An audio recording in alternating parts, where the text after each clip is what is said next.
Hello, thanks for coming. Hi everyone. We can start, I think.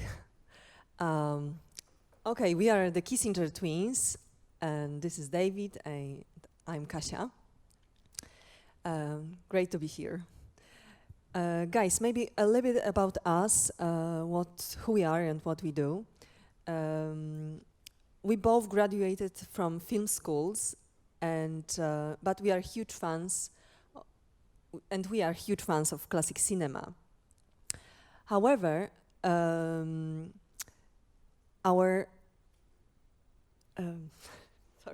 Yeah, guys, we are so late. We had such a problem with getting here that we are a little bit I'm lost. shy. Anyway, guys, so we are film and interactive directors, and we've been working on the intersection of film and technology for a very long time, almost 50 years together. And we made the first project in 2003, and we got married in 2015, so it's quite fruitful collaboration. But almost from the start, you know, when we presented our projects, we were asked, is it a film or a game? And it's a certain kind of a problem for us, because from people from the field of video games, we are directors. From the perspective of cinema people, we are people from the video game field. So we don't really know who we are and what we do, but we are quite passionate about this, and we would like to share with some of our projects and later make an introduction to our workshop, because from 3 p.m. we have a workshop here on interactive storytelling on Instagram, when we present different strategies how to tell cinematic or adventure game projects using this very popular visual social media platform. But maybe let's start with a little bit of our visual style to give you impression what sort of projects, at least from visual style, we've been working on.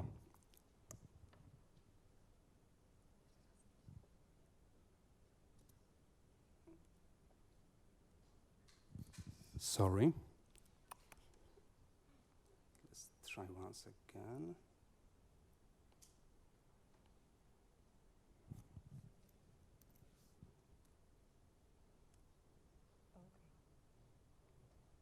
No sound. Could we have some sound, please?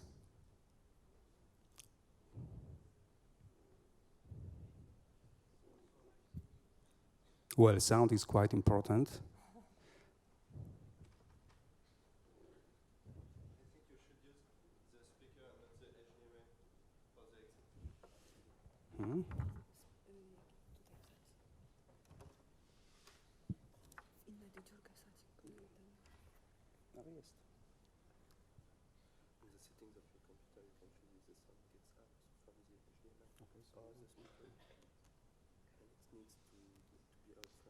speaker and not the HDMI for the exit.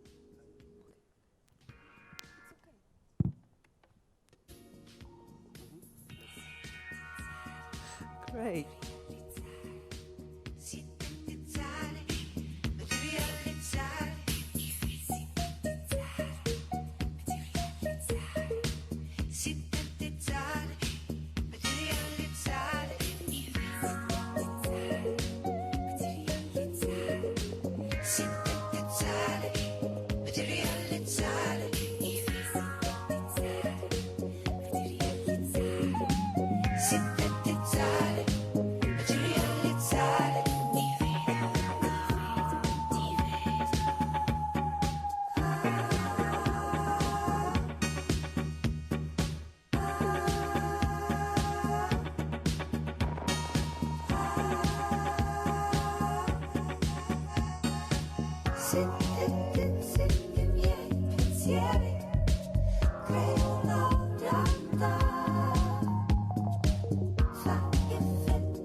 So as Kasia mentioned, we are huge fans of cinema, but we are quite specific, because what we really like or prefer is kind of old school cinema from 1920s to 1980s, and we really love Jean-Luc Godard, Brian De Palma, Louis Buñuel or David Lynch, and I think that's a huge inspiration for most of our project, but even with our debut video game, because we've been working on a debut video game right now, it's also a kind of inspiration from 1970s American road movies like Vanishing Point. So we love cinema.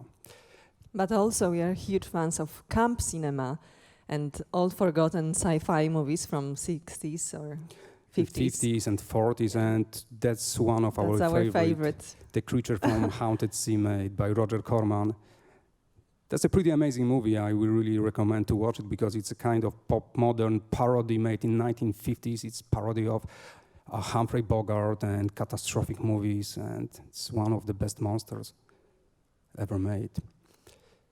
So we've been working a lot in the field of artistic and experimental project, but of course we need to keep balance with commercial, and we made many different projects for different clients and advertising agencies, from flash websites to digital campaigns to cinematic VR and even a couple of video games.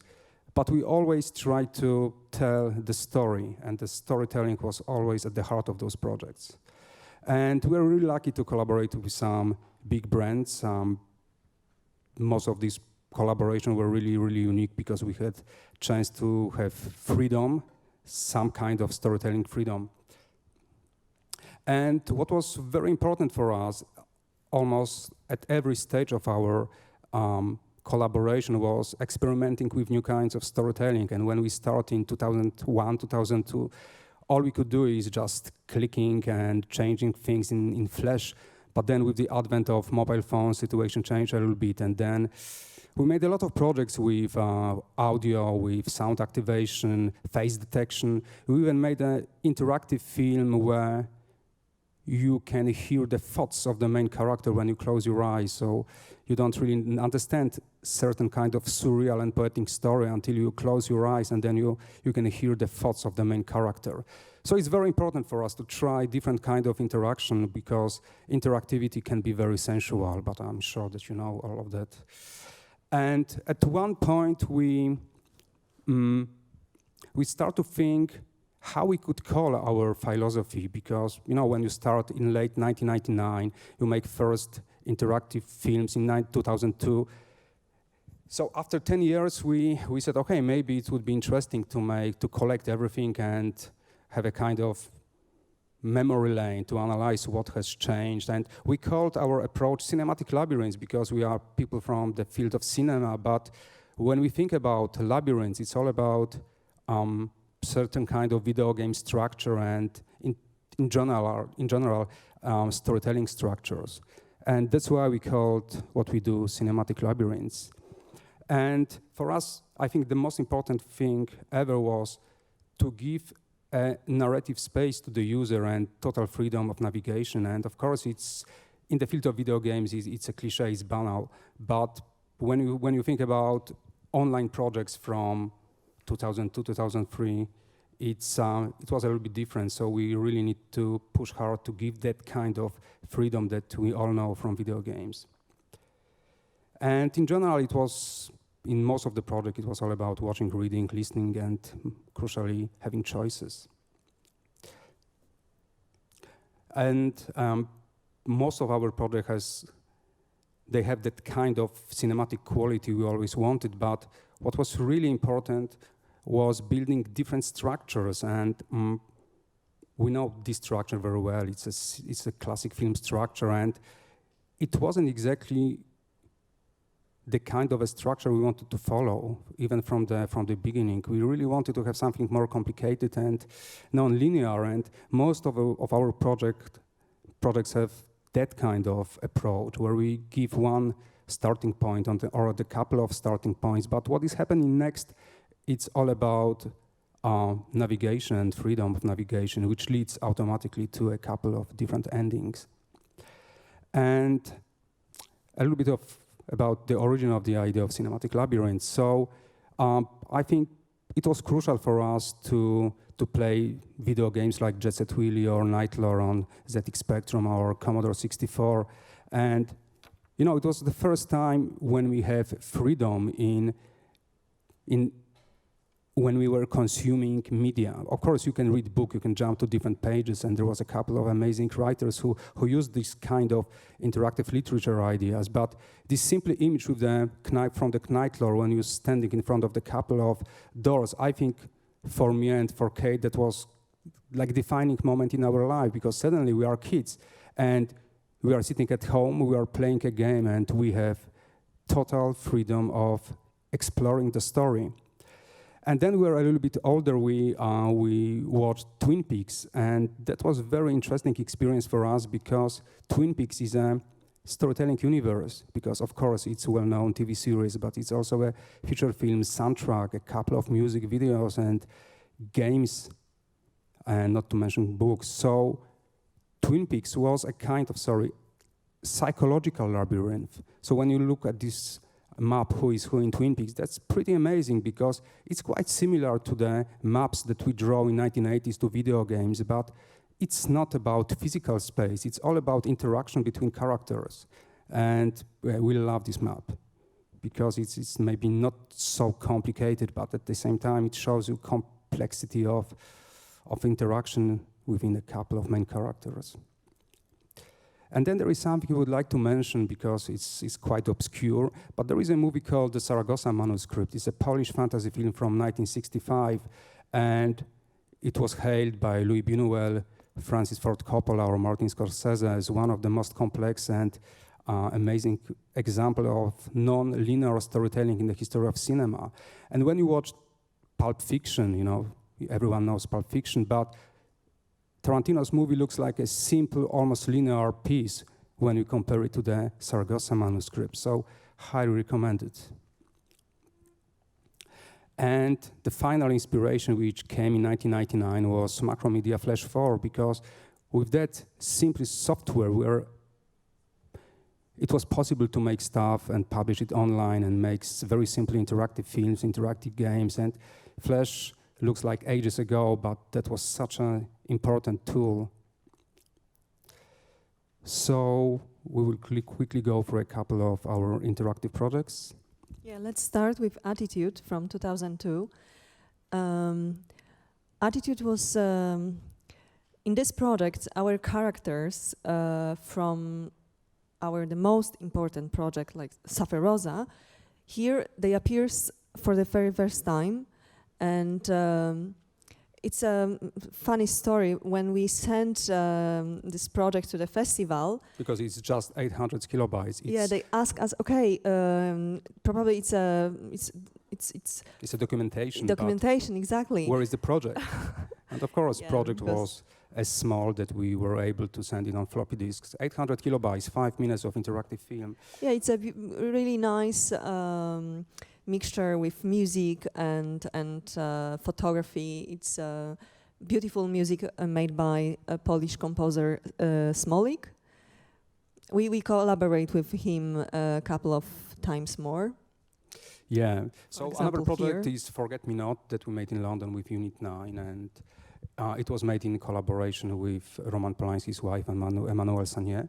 And it's our love letter to our 1950s and 60s, films from 50s. And Tom Greff is one of the completely forgotten sci-fi director from 50s. He made just one film, Teenagers from Outer Space, and actually it was quite good.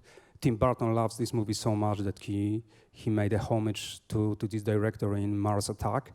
But, he wasn't very happy after making this movie because he had no jobs in Hollywood, and he got mad. He changed his name into Jesus Christ II, started to perform in pornographic films, and then commit suicide. So very tragic story of young and too sensitive director. And we made a project which was a tribute to him and his life and his work. And it consists of almost 200 of loops from the movie Teenagers from Outer Space.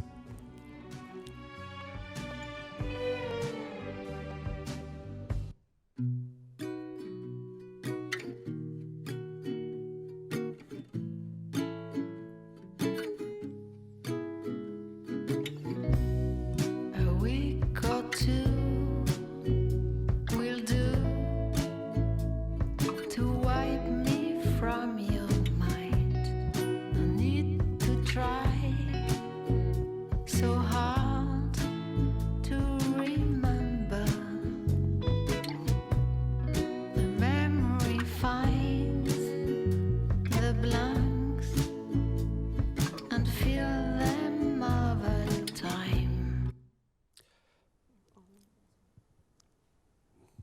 So a little bit of 8-bit.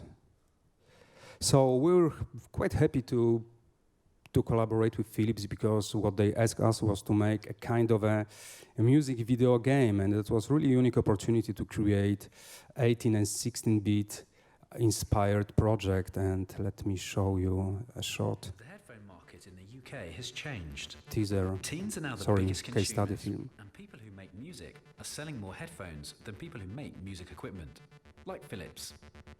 To be part of the headphone scene, you also need to be part of the music scene. So we decided to launch Philips' new headphones by launching a new single for the popular Brit teen band Swiss Lips. We made a music video. There was also a video game. The first video game that let you remix every part of a song and create your own music video by playing. In keeping with Swiss Lips' retro look and sound, we made a retro-style game. Users played as the lead singer Sam to rescue his true love Carolyn. Every move made in the game affected the track and music video, from changing drum fills using road obstacles, musical power-ups, and audio weapons, plus multiple musical endings. Each fork in the road changed the direction of your track, with every sound created by the band for the game. And because each object on the road was placed precisely to complement the song, users had the ability to create millions of remixes. And since the game was recorded to mimic a 3D space, it worked best with headphones. We also seeded audio cheat codes, which allowed you to remix even more while showing off different headphone features. In the end, users got a unique music experience thanks to Philips headphones. Remix Carolyn became the most successful campaign Philips headphones had ever launched to teens. Social media blew up, the blogosphere blew up, and all the attention finally got Philips headphones into the UK's 2 biggest teen retailers, which made our market share blow up too. And this is the structure that we used. Of course, it's Outrun, one of our favorite games from Sega. And we made a kind of an arcade console, sorry, not arcade console, arcade cabinet, and some people could play on the street in London the game as it should be. Just a few words about the trip. The trip is our biggest transmedia project that we've made about the man who claimed that there was no landing on the moon, and he directed the story. Of course, it's a kind of a conspiracy pastiche inspired by movies like Alan Pakula Paranoia trilogy, Clue, Parallax View, or President's Man.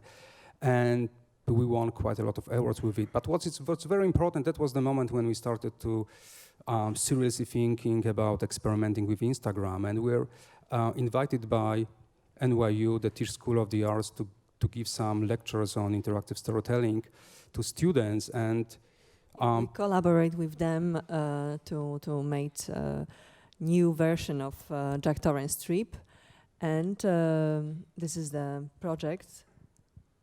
Apollo 11, 15 July 1969, Cape Kennedy, Florida, the night before the great day.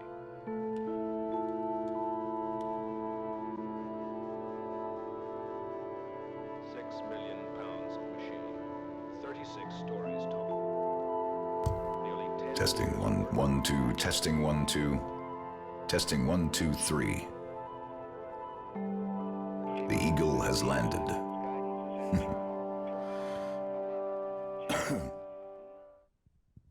Yeah, as David mentioned, it was the biggest transmedia project.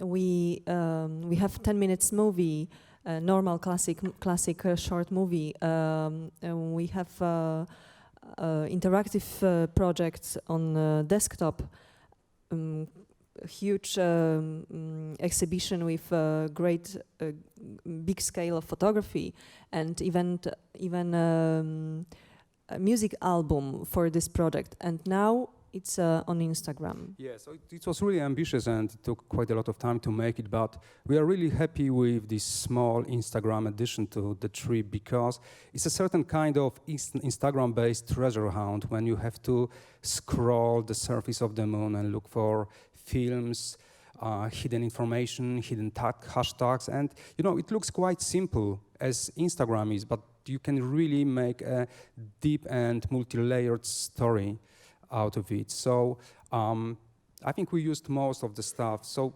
this is not the project where we used stories. I mean, stories feature, but we played with the grid, we played with carousels, we played with 1 minute long films and hashtags. And we even hijacked Steven Spielberg, the Post campaign, because every single picture from Jack Torrance's trip, which is also a story about Daniel Ellsberg, was hashtags with Steven Spielberg's information about Steven Spielberg movie, and it appeared in many places as a kind of a viral element to official campaign, which of course wasn't. It's Jack Torrance's trip. Please watch. If you like it, we can send you the music from our music album. So maybe just a few words, because as I mentioned, we work for commercial, for brands, for advertising agencies, but we also make a lot of projects like the trip. And very often we got commercial proposals because some of creatives from agencies liked our approach with, you know, storytelling experiments. And the Utopia 2 digital campaign was a good example.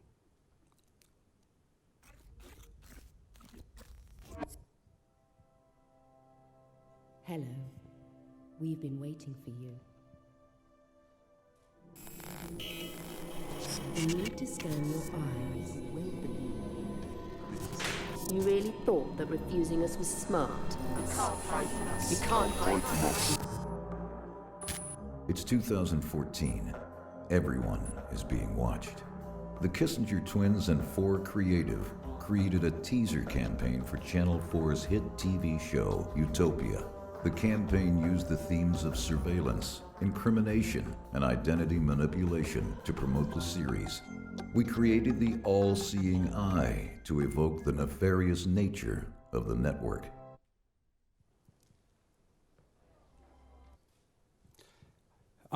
And a few words about our possibly most important project. So Sufferosa was interactive web-based. It was launched in 2006 and then the full version in 2010. And of course, it was a browser-based project with an interactive film. And at the same time, it was our biggest non-commercial artistic experiment. And we've been working on it with almost 20 different friends and maybe 100 of collaborators online. So it was a satire on obsession with beauty and youth in the present-day world. And we approached many famous actors. We are Polish, so those actors are from Poland. And it was really encouraging for us that everyone say, yes, okay, we totally don't know what interactive storytelling is, but we are happy to collaborate. And we have really amazing lineup of Oscar-winning actors. And we won some awards with the project. But this year, we finally have had enough time to make an interactive Instagram version of Sufferosa. So what is really interesting with working on Instagram, you don't need any team. You can do everything by yourself. So when we work on commercial projects, sometimes you get a team of 10, 15 people to collaborate with. And of course, the deadlines, the pressure. And with Instagram, it's just you, Photoshop, Final Cut, or Adobe Premiere, and you can do everything what you want in terms of storytelling experiment within a very restricted interface. But still, we think that it's a place to experiment because it's quite easy to hack Instagram and make it a platform for quite subversive piece of storytelling. So the main goal of the user in Instagram version of Sufferosa is to find a woman trapped in the clinic perfecting eternal youth. And the clinic consists of 24 locations. We've got 24 rooms, and each of these rooms is one Instagram account. And of course, this idea was used a few times in the past, but I think this is the first project with a map as an important element of interface.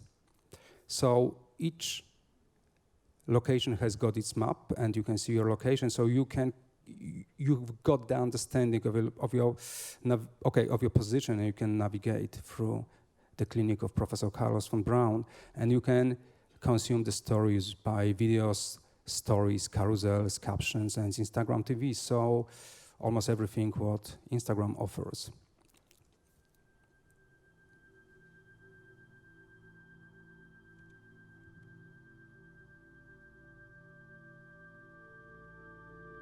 Sufferosa is a satire of the cult of beauty and youth in the present-day world.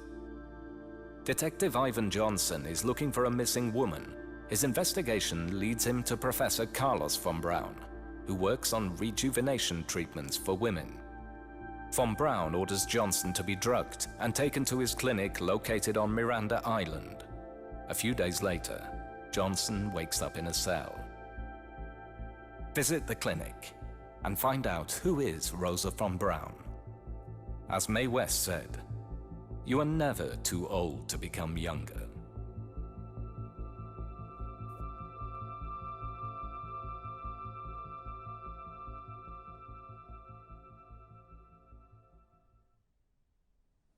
So thematically, Sufferosa, as I mentioned, is a satire on cultural obsession with youth and beauty, and we start to work on the original version around 2005. So everything looked a little bit different. You know, when we launched Sufferosa, you know, plastic surgery or a certain kind of obsession with body and beauty, it was a celebrity thing.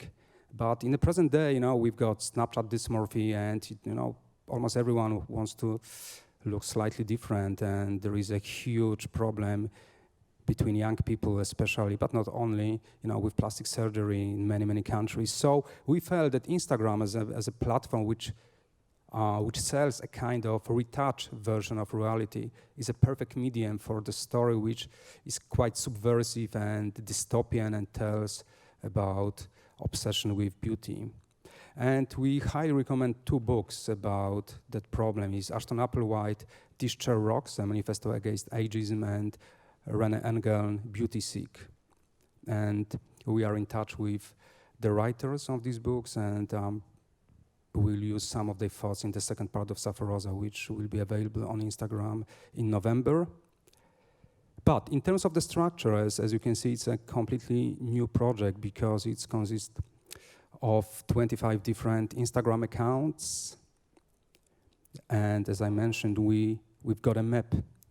And we are starting a workshop on interactive narratives on Instagram in a few minutes in room 1.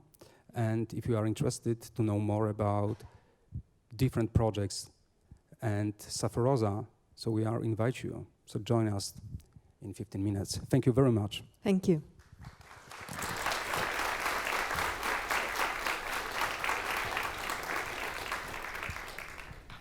And of course, if you have a question or if you have time to ask the question, no time. Thank you.